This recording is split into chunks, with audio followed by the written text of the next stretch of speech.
And the point seemed to be that it may sound good on paper, but it's just a tax plan and one that has some questions or some red flags with respect to it. Did they make the point effectively, David Selig? You're a federal tax practitioner.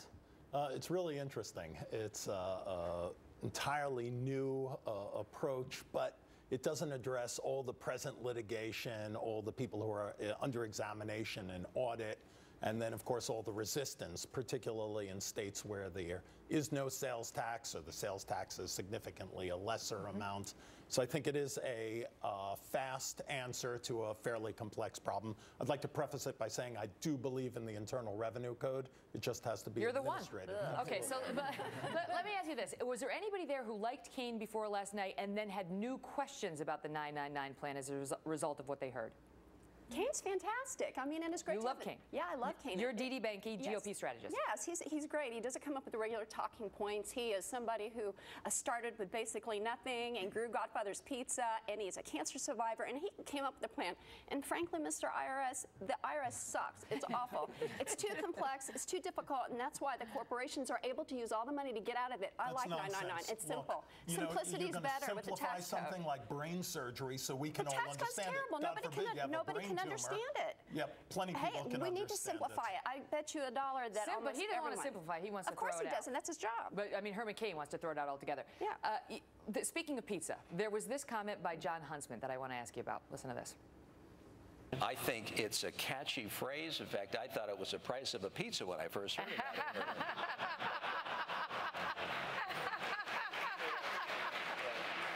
Price of a pizza. That's on the 999 plan. Anybody offended by that? Did you have any sort of reaction to that? I mean, I think typically in debates, we see a lot of these barbs, and so I think that was par for the course. But the fact that they were at this round table, the fact that things maybe were a little bit less, I think, a little bit less of an attack situation, I thought that was a little out of line because nobody was really bringing that to the table. And you're Katrina Zish, who is your TV personality, journalist. I don't know. I mean, it jumped out at me as a little bit out of the decorum of what I've seen. You're Clara Del Villar, financial executive. Yes. No, I think I like Herman Cain very much. He has an easy dialogue with the public, and of course he comes from a strong business background, so he understands branding and marketing very well. A catchy phrase. I think the important thing that he's doing is outlining and emphasizing the importance of reforming a formidably destructive tax program in this country. Now, he's not necessarily, the 999 doesn't have to be a strict interpretation. He's drawing attention to an important issue. That's an interesting point. Yeah, I think that's exactly the key thing, that we have to get to a radically simpler tax code that people can understand and that corporations can't buy their way out of by creating a new loophole every lobbying session. Exactly. And that's where we are right now. And you're Bob Rice, you're an independent. But let me ask you this, because Herm Cain had to get on the map last night. I mean, they had to attack him because he's been on the map. Somebody who really needed to make a stand was Rick Perry. And, he did poorly in the last couple of debates. I was at the one for Fox. The stakes were high for him last night. The question is, did he get it done? Did he make a mark one way or the other? Here's just a sampling where he was talking about how he's going to turn the economy around and focused on energy. Watch. What we need to be focused on is how we get America working again. That's where we need to be focused. And let me tell you, we're sitting on this absolute treasure trove of energy in this country.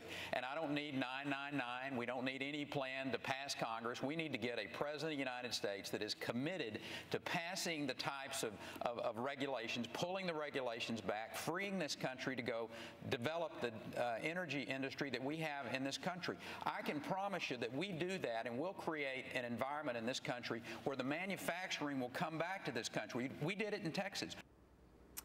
Did he get it done? Lee Abamonte. I thought he took a major step back last night. Step back? Yeah. I thought he basically disappeared from the panel. He didn't answer the questions directly.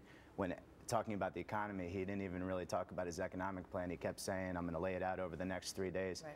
The debate's about the economy. And the energy issue with him was he didn't have any. He had no energy. It looks like, because he said he was going to take a nap. His personal energy. He didn't wake up from his nap yet. You were shaking your head, yes. Jen Gelber, you're liberal. Yes. I don't really, this was one of the first debates that I really paid attention to, and I nearly forgot about him by the end of the debate. I pretty much forgot what he had said, so I don't think that he came out that strong.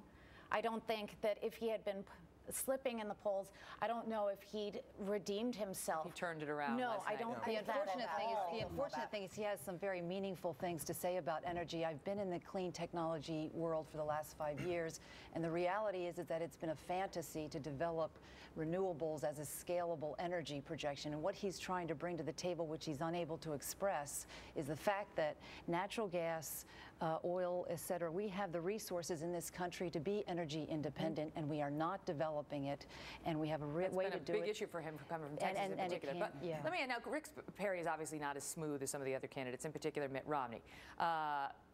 Others would say we have a smooth talker in the White House right now, and Republicans would say we don't want that anymore. Even if Rick Perry stumbles a little bit, they like him better than that. But this is a question about who's going to get the GOP nomination.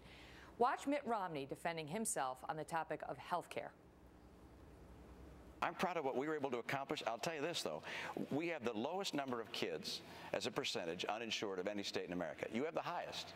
You have over. I'm still speaking. I'm still speaking. We have less than 1% of our kids that are uninsured. You have 1 million kids uninsured in Texas. 1 million kids. Under President Bush, the percentage uninsured went down. Under your leadership, it's gone up.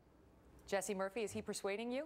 He's persuading me. I think, as a college student, I think that, what I'm looking for is I'm looking for someone who can really address the healthcare issue. I mean, I think that it's something that, we have other issues, but I'm really happy that he's actually going there and actually addressing it. Now, what about you, Matt Champagne? You're a small business owner. Healthcare, the president's healthcare law has been a big issue. Mitt Romney, he's not as far to the right on that issue as the other conservatives. I mean, I'll put it out there. I mean, I'm a big Mitt Romney fan in the beginning, but what I think that Mitt Romney has that a lot of other candidates don't is that he really focuses on the economy, and I think he has the ability to turn it around. And if you look at the jobs report the last couple months, like 2/3 of all the new jobs being created are by small businesses.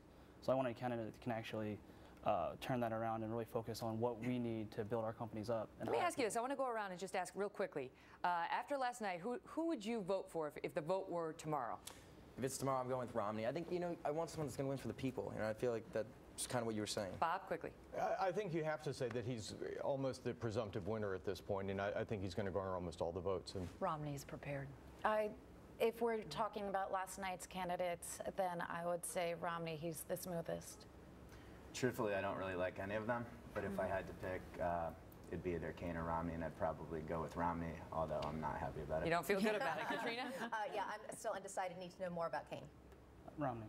Romney, by far the strongest. Rick Perry, the next president of the United States. Rick Perry. Romney's figures are skewed because Texas is contiguous to Mexico. They have a terrible illegal alien influx, and when he's counting uninsured, you're talking about legions of people who go to the emergency rooms that you don't have in Romney's state. So if you look at it with a critical eye and in an accounting view, you'll see that it really was not a fair comparison. It was a manipulation. Thank and you it all worked. so much.